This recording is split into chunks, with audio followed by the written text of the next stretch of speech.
Welcome back students class 10th के mathematics में बच्चों। आज हम पढ़ेंगे त्रिभुज ट्राइंगल्स बच्चों। समांतर श्रेणी तक बच्चों हमारा सिलेबस पूरा हो गया है। वो आपने अच्छे से प्रैक्टिस कर ली होगी। ट्राइंगल को बच्चों अच्छे से समझ लेते हैं।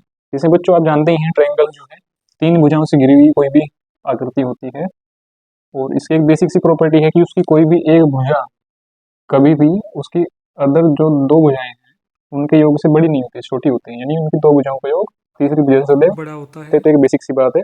दूसरा आप क्या जानते हैं बच्चों इसके बारे में कि इसके तीनों कोणों का योग जो होता है बच्चों ए प्लस बी प्लस सी, तीनों कोणों का योग 180 डिग्री होता है मैक्सिमम।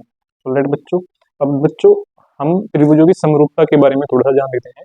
समरूप बच्चों कैसे होते हैं त्रिभुज? मान लीजिए ये त्रिभुज है, इसकी ये भुजाएं 2 सेंटीमीटर और ये 3 सेंटीमीटर है मान लीजिए। सिमिलर में क्या होता है, समरूप में भुजाओं का अनुपात उनका बराबर होता है। मान लीजिए इसके समरूप अगर आपको कोई त्रिभुज बनाना है तो आप उसको कर सकते हैं 4 4 एंड 6। आप देख रहे हैं बच्चों मैंने इनकी भुजाओं को दोगुना कर दिया है, यानी उसका अनुपात बराबर हो गया।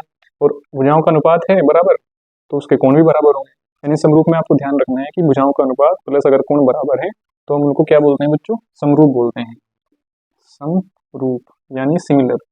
और अगर बच्चों भुजाओं की माप प्लस कोण दोनों ही चीजें बराबर हो, मान लीजिए ऐसे ही त्रिभुज में एक और यहाँ पे बनाऊं 2 2 और 3, और इनके जो कोण है बच्चों मान लीजिए 50, ये 50 और ये 80 है यहाँ पे, तो ये भी अगर ये भी 50 50 और 80 है तो इस तरह से कोण और भुजाएं सबकी माप बराबर होने से इस वाले को बच्चों को बोलते हैं सर्वांग सम।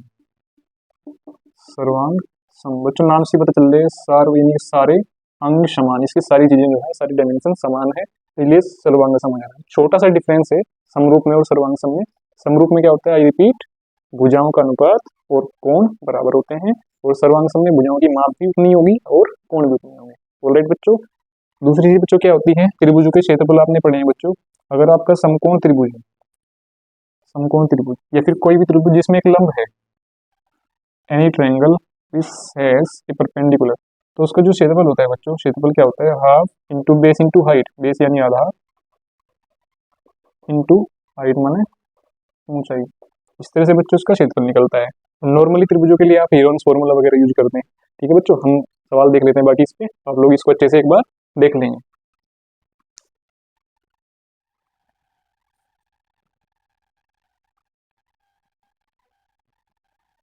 आइए बच्चों हम एक थ्योरम देख लेते हैं बच्चों। ये थ्योरम आपके क्वेश्चन में बहुत काम आने वाले हैं। बहुत सिंपल थ्योरम बच्चों, एक बार समझ लेंगे।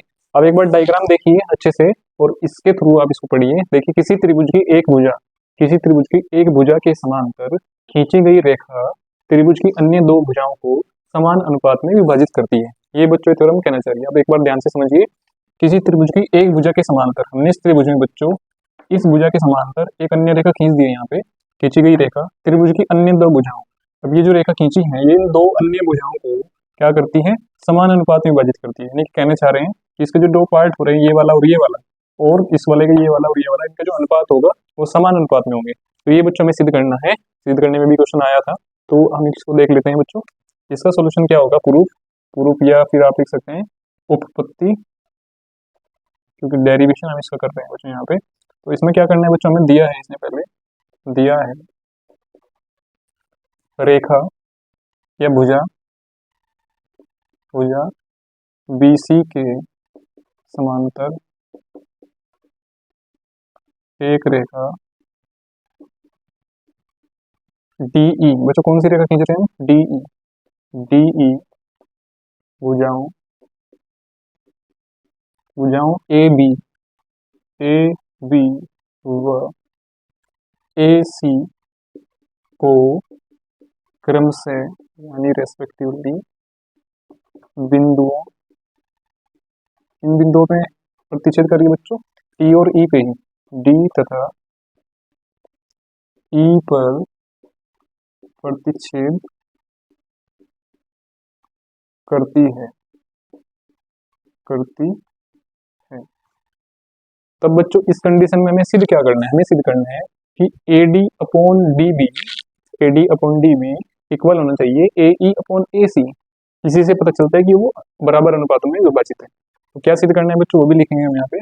सिद्ध करना है, सिद्ध करना है AD upon D B equals A E and upon E C, ये बच्चों हमें यहाँ पे सिद्ध करना है। तो चलिए बच्चों करते हैं इसको। सबसे पहले हम करते हैं बच्चों इसमें रचना। क्या कंस्ट्रक्शन हमने इसमें किया बच्चों? हमने सबसे पहले डी को सी से और ई को बी से मिलाया, ठीक है बच्चों। डी को सी से तथा ई को बी से, ई को बी से मिलाइए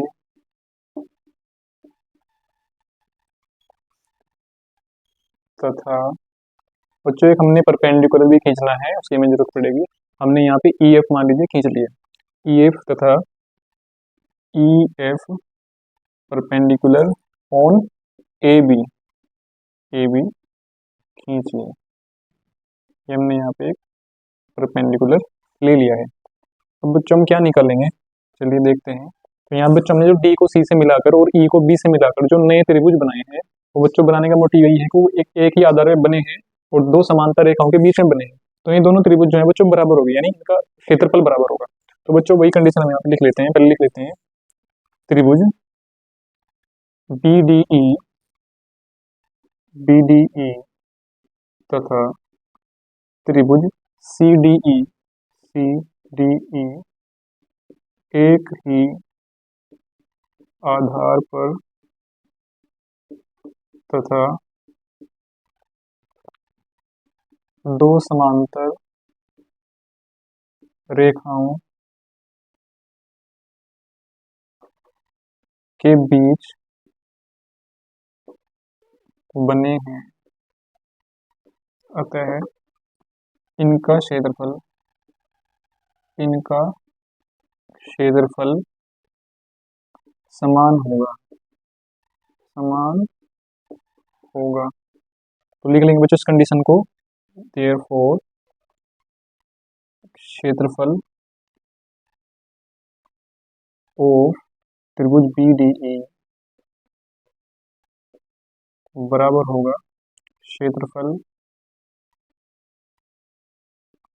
ऑफ त्रिभुज सी डी ई।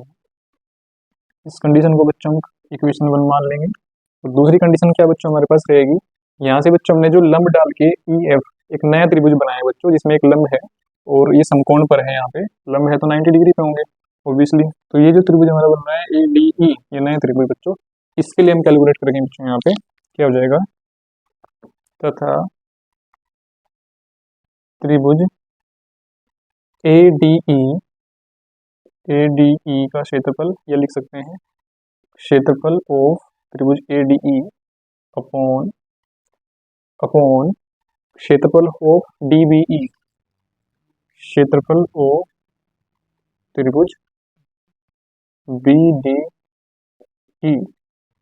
इसको निकालेंगे बच्चों दोनों को, ये तो हमने यहाँ से रखा है, इसको आप निकालेंगे। तो ए डी का क्षेत्रफल बच्चों क्या बनेगा, ए डी ई का क्षेत्रफल बनेगा A D into E F.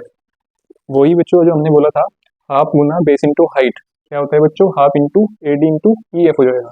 तो उसको लिख लेंगे half into A D into E F. और ये क्या हो जाएगा बच्चों, इसी तरह से इसका क्षेत्रफल क्या हो जाएगा बच्चों, बी डी ई का हाफ इंटू, बच्चों यहाँ ध्यान देना है कि इस त्रिभुज के लिए भी, बी डी ई के लिए भी हाइट ई एफ ही काम कर रहा है। तो हाइट हमारा यहाँ पे यही हो जाएगा, क्या हो जाएगा बच्चों, भुजा इसकी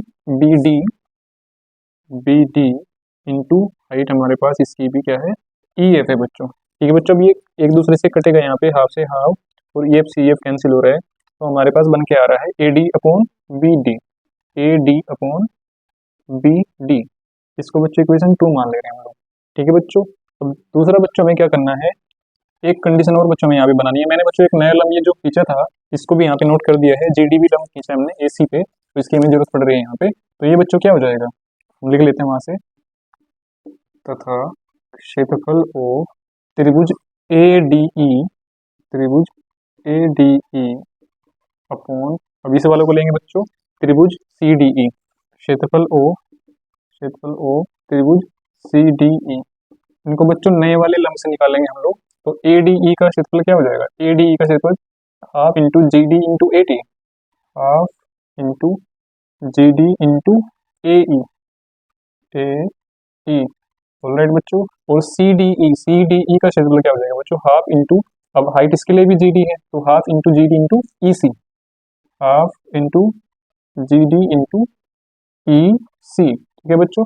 इस तरह से ये हाफ से हाफ, जी डी से जी डी कैंसिल हो जाता है और आपके पास आता है ए ई अपॉन ई सी, ठीक है बच्चों। ये हमारे पास आ गई इक्वेशन 3। अब बच्चों ध्यान दीजिए, आपके पास क्या है, यहाँ से बच्चों इस वाले त्रिभुज के क्षेत्रफल के बराबर ये वाला है, और इस वाले को हमने इसमें यूज किया है, और इसको हमने इसमें यूज किया है। इस तरह से बच्चों ये उसके बराबर है, वो उसके बराबर, तो तीनों समीकरणों से हमारे पास क्या आ जाएगा, ये वाली कंडीशन इसके बराबर हो जा रही है। तो हम लिख देंगे बच्चों यहाँ पे समीकरण 1, 2 व 3 से हमें मिल जाएगा A D upon B D, A D upon B D equals A E upon E C. यही बच्चों हमें सिद्ध करना था। इनका जो रेशो है A D upon B D और ए ई अपॉन सी ई, ये दोनों समान अनुपात में है। ये बच्चों हमारा इसका प्रूफ है। आई होप आपको अच्छे से समझ आया होगा। तो बच्चों कई बार प्रैक्टिस कर लेना है, बहुत सारे क्वेश्चन में काम आएगा, अच्छे से आपको लर्न कर लेना है, ठीक है बच्चों। अब सवालों के साथ मिलते हैं नेक्स्ट वीडियो में। Okay bye, best of luck.